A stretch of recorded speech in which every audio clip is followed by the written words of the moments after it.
Good morning, ladies and gentlemen and members of the media. Thank you all for being here, and my cabinet and our budget team leader over there. And of course, I'm joined by our business administrator, Michael O'Rourke, this morning. It is with respect that we have prepared this 2013 budget proposal that I will be submitting to City Council members this evening. I would like to thank all of our city department directors and employees and those employees that comprise of our budget team for their diligence in working with me on this year's budget. I would also like to thank City Council. Over the past year, they have presided over many difficult decisions and have done so effectively and in mutual collaboration with this administration in the best interest of our fellow citizens of this community. And finally, I wish to thank our citizens. You have entrusted a great honor to your elected officials. We've worked hard, and very diligently to deliver a proposed balanced budget that maintains the level of services and offerings to our great citizens of York. The proposed 2013 budget projects a $95 million in expenses and $96 million in revenue. The general fund proposed budget is just over $40,600,000 in expenses and $41 million in revenue. Our proposed 2013 budget is balanced. It is balanced with no tax increase. There were several reasons we can project no tax increases for 2013, and I would like to elaborate on several difficult decisions that positioned our city well for 2013. First, we continue to ask our department leaders and employees to do more with less. Going into this budgetary process, I asked all departments to hold the line on any increases wherever possible. Our departments have held expenses to the 2010 levels for the third year in a row, and I thank them very, very much for doing so. Second, you'll recall we reined in overtime in our fire department. This led to approximately $600,000 in savings. This was done without risking or jeopardizing public safety.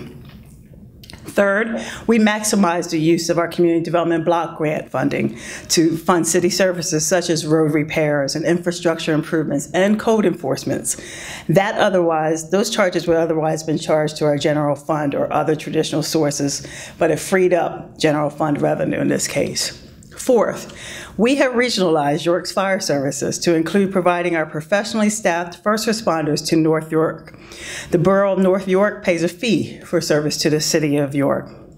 Fifth, in partnership with York Water Company, we instituted the disconnection of water service for delinquent sewer accounts. Earlier this year, we offered an interest-free amnesty period for delinquent customers, those that paid in full, those that entered payment plans, and those accounts that we have pursued collection through water termination will all lead to increased revenue for the city of York of approximately $1 million. We recognize these delinquencies persisted far too long, which is precisely why this administration chose to take the bold steps to collect and prevent these repeat scuffles from future abuses.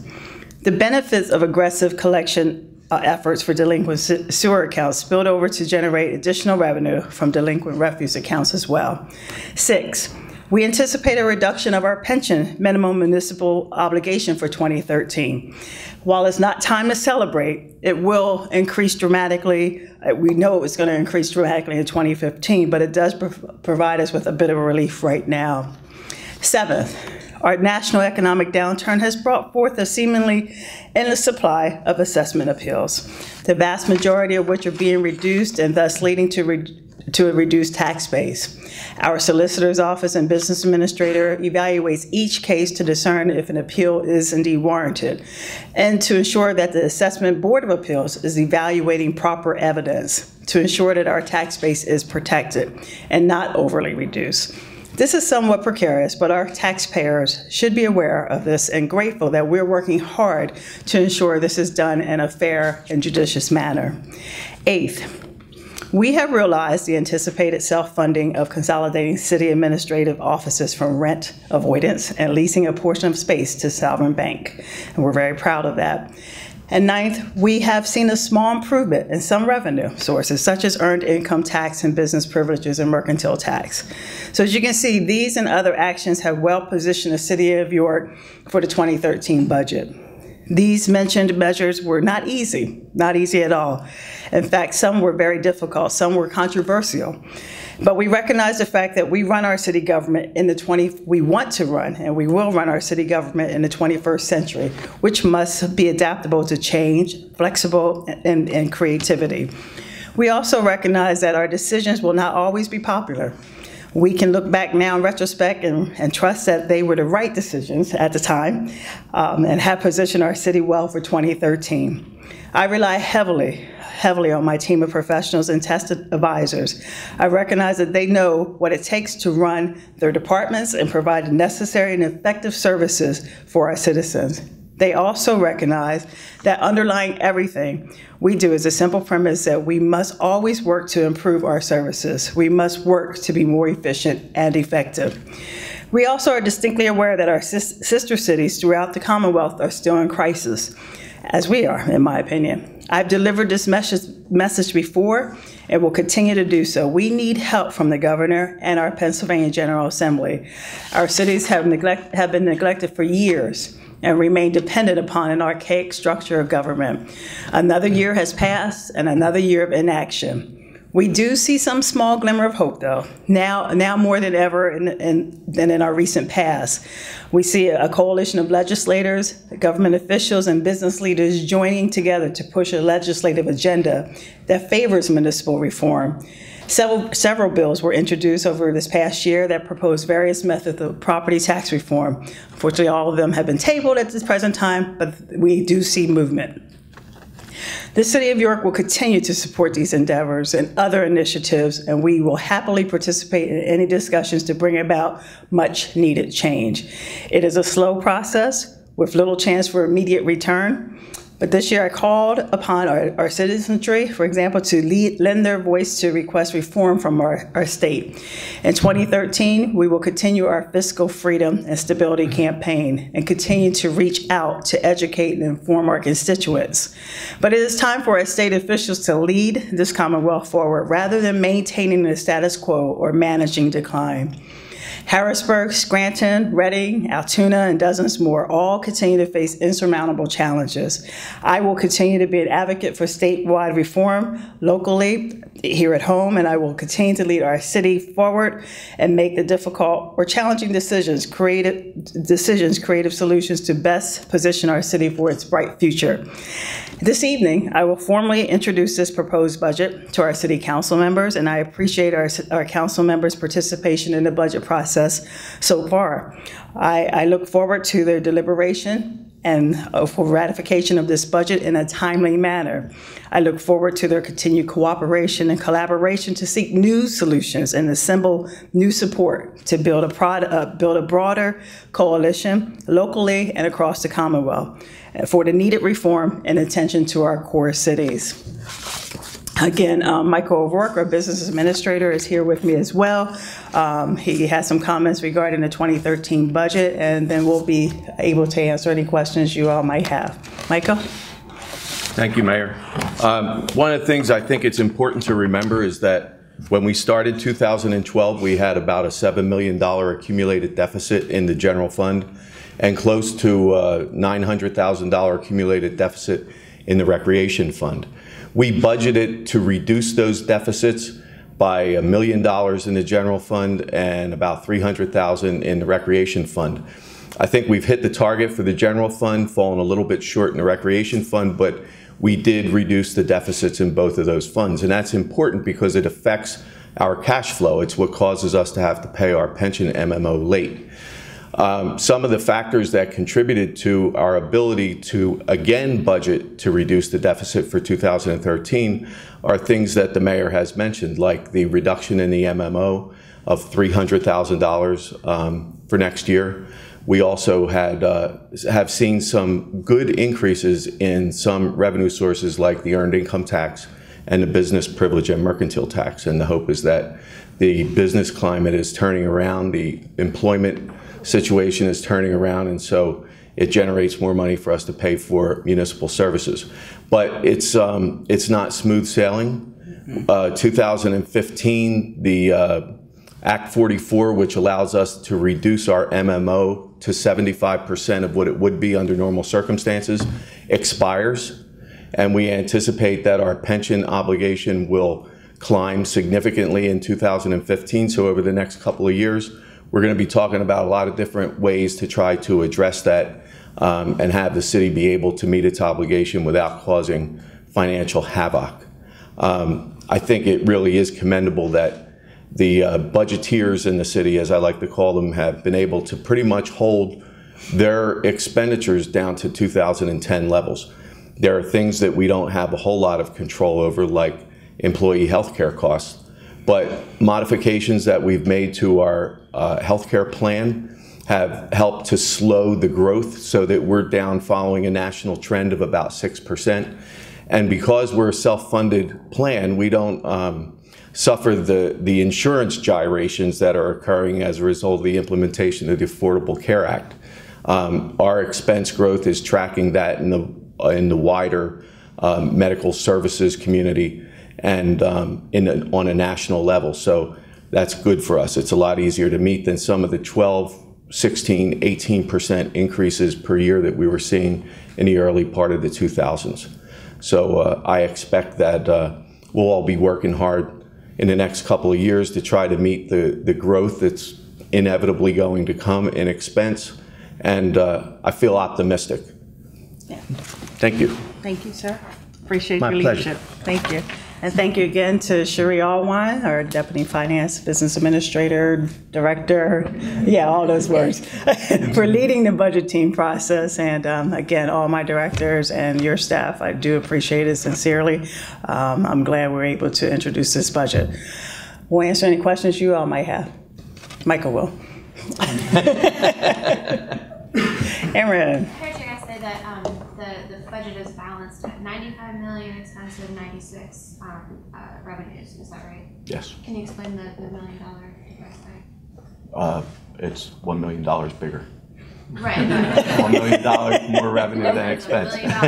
What is It's important to remember that $96 million is the total city budget. That means all of the funds that the city administers, including the intermunicipal sewer fund, the health fund, the block grant funds. So any place where there's anticipated to be greater revenue than expense gets rolled into that sum. And so also does the fact that there are a lot of inter-fund transfers that occur that get counted as expenses and revenue. So it's a mathematical thing. There are some funds that expect to get more money this year, but it may be because they got less money last year. This isn't like we're trying to build a fund balance. Actually, if you look at the general fund, what you'll see is that we have budgeted $100,000 for reduction in deficit, and we have about $400,000 in, let me back up. There's a provision in the budgeting ordinance that says that we're to have 0.5% unbudgeted revenue in the general fund. We did that at 1% rather than 0.5%. So there's about a $500,000 more revenue in the general fund than in the than expenditures. And yes, it's kind of like building a fund balance, except first we have to eliminate the millions of dollars of accumulated deficit before the money actually starts to pile up. Yes, Ed. Were you folks required to make any public safety reductions? No. In fire or police? No, we're staying at what we were at the end of the year. We're not making any changes.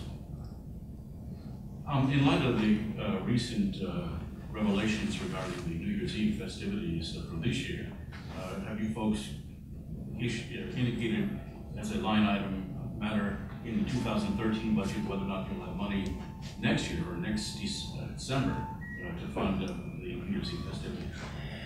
As you know, maybe you don't know, but all of our special events are, and Jim, I might call on you here, are because of the sponsorships from outside folks. We don't use city tax dollars for those events. And giving was, I won't say at a low level, but we weren't able to secure the necessary dollars. We'll go out and ask again and hope that we can have all the special events the city has enjoyed, but it is not in this budget as, I think that's what you're asking, as a line item. So in light of the fact that the donations didn't come in, are you folks perhaps considering the possibility of a special funding cushion next year in 2013? What's that, a funding cushion? Cushion, yeah, where's that? Where, do they sell that at Target? On Black Friday. Yeah, that's what I thought. And it costs $1.50 for every dollar's worth. Yeah, no. No, there's no anticipated cushion to pay for the special events. Special events have always been self-funding through contributions, and the contributions didn't come in for first night, so there's no first night. So Mayor, in light of the fact that this is the first night, I guess we don't call it first night anymore, first New Year's Eve festivity since 1986 to be canceled, how do you feel about it? What do you want to say to so many folks who have year after year counted on this event to culminate the year in New York? Yeah, it's unfortunate. Again, we will try to secure funding for the coming years, and we'll do our best in that area. And we welcome any donors, any sponsors, anyone that wants to help to cover the cost. The bottom line is we are charged with taking care of running a city government, and sometimes difficult decisions, as I indicated in my comments, have to be made. This isn't one that we're clicking our heels about. We're sad that we're not able to experience that in downtown York, but at the same time, we would like to keep the lights on, the traffic lights going, continue to keep our streets clean and safe, and all those items come with a cost. And we're not going to start using city tax dollars to cover our special events. Any personal insight as to perhaps why the donations for this particular event dried up? No. I mean, it's the economy, I guess, Ed. I mean, organizations will tell you giving is down, and we encourage people to continue to give because the need is continuing to grow beyond our special events. When we have people who are hungry, people who are homeless, so there's needs out there, real needs, and folks have to decide where best to give their dollars. Thank you. Michael, you talked about 2015 and that looming out there, and we're talking about holding a line this year. How comfortable are you with the balance between what you know is coming versus trying to keep things steady for taxpayers as much as you can right now? Where's that balance like right now? Yeah, there are one or two options out there that the city will probably be considering over the next couple of years that would generate additional revenue. The distressed pension tax is one of them. I think that if the city does not have any other options to help meet that cost, that it's going to have an impact either on services or tax rates. Impact on tax rates is the last thing on the list. Impact on services is next to last on the list. We try regularly to find new and better ways to do things so that we can spend less and provide the same level of services. Sometimes you run out of options, and the only thing to do is either reduce the activity or increase the money that you're spending for it. So I think that we have a hard problem to solve for 2015. There are some options that we can consider. None of them are painless. But given what we've gone through the last 12 years that I'm personally familiar with, I'm optimistic that we'll make it past 2015. Again, yes, ma'am. Your zero tolerance for blight initiative, there are a couple pages in here about that. It talks about, the Gus's closing and that sort of thing. Can you speak broadly about how that went this past year? Can you just kind of talk broadly about how that initiative went this past year and what it did for the city? Yeah, it's going very, very well. We continue to work with our various departments to address blight in the city of York, everything from having clean streets to dilapidated buildings and nuisance buildings as well too. So it's a good initiative. One is going very well. I don't know if we actually quote the numbers in there In the executive summary, there's some numbers. Okay, so you have that information there in front of you. But it is one that we'll continue to use. it's one of those things that help instill pride back into our community. It also is one of those that help draw us in businesses. So we're going to continue to work towards addressing and eliminating blight. Thank you. Are there any, I mean, I know you said there's no public safety cuts, but are there any other significant cuts that people would notice in the budget? I don't think there were. No. Again, our directors and the budget team were able to keep things at the level, and then encouraging folks to do that. We realize we'll be able to provide, again, effective and efficient services throughout the city. So it's going to be hard, as it's been for the last 3-4 years, but we're committed to doing what we can. Again, folks are doing a lot with a whole lot less. Overall, the general fund budget historically has increased at about 7.5% per year. I think you'll see that the budget for 2013, the general fund has actually decreased somewhat. Holding the expenses at 2010 levels could be conceived as a cut because generally they do increase, the cost of products and services increases. So by holding the expenses down at the 2010 levels, we're reducing the expense, but there are no service cuts.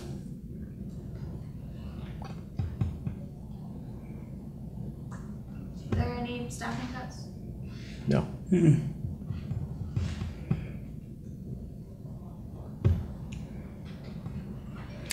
Okay. Okay. One more, Aaron. We're talking about 2015, but we got 2014 to go through first. What can you say to taxpayers looking at next year's budget? Or some people are going to go, okay, well, sure, there's going to be a 0% tax increase this year, but then we're going to get hit with 30% next year. What are you looking at for 2014?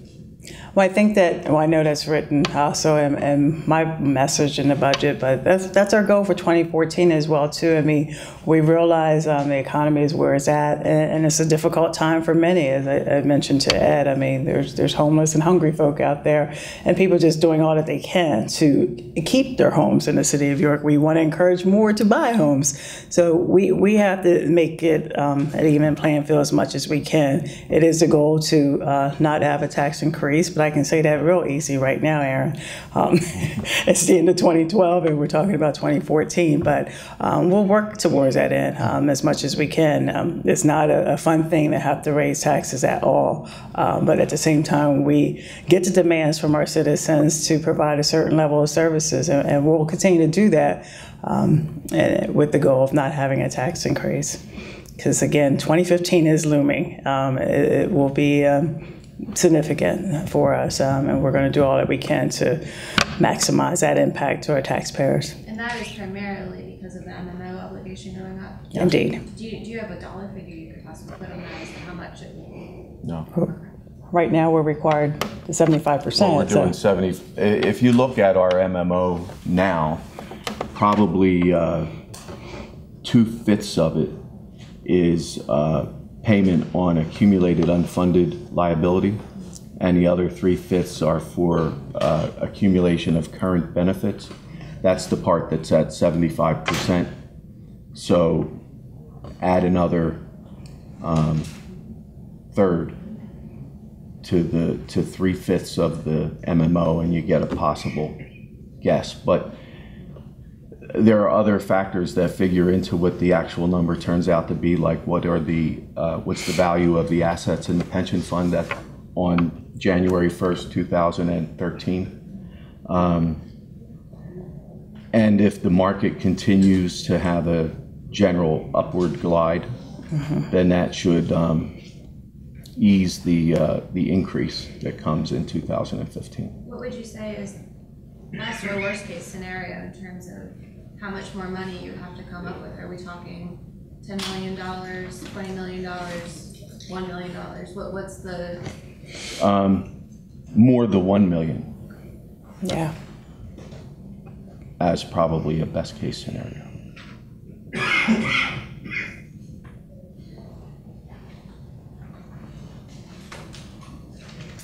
Great. Again, we thank you all for coming out this morning. We'll be with City Council. I see City Councilman Halford here. Thank you for joining us to present this budget formally and hopeful adoption in the very near future. Have a good day, everyone. Happy Thanksgiving to everyone.